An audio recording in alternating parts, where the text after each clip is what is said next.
Several months into my federal prison sentence, I was paged to camp control for a random drug test. And as I made the walk to camp control, I felt a level of anxiety. I don't even have the skill set to describe it.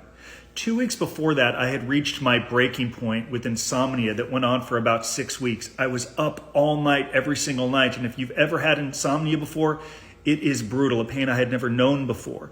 I was still trying to be productive during the day, getting my exercise in, always doing my job. I never missed a day. I didn't complain. Some days while in the chow hall doing pots and pans, I actually fell asleep a few times standing up. Guys said I looked weird and odd and crazy. That's when I would get a little bit of sleep in. So one day in my cubicle, my bunkie said to me, "Dude, you look like a walking zombie. You look terrible. You look awful. Take this pill. It will help you sleep."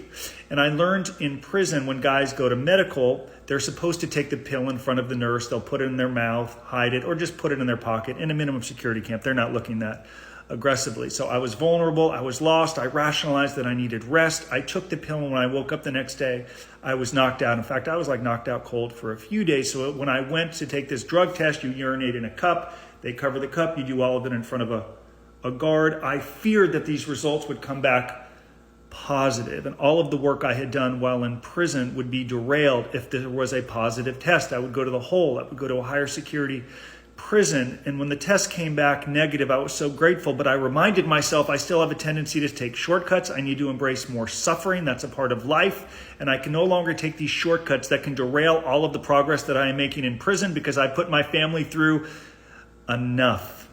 When you're done with the drug test, on your ID card, they put a couple of stickers. I took 2 random drug tests in my time. Thankfully, I passed them both.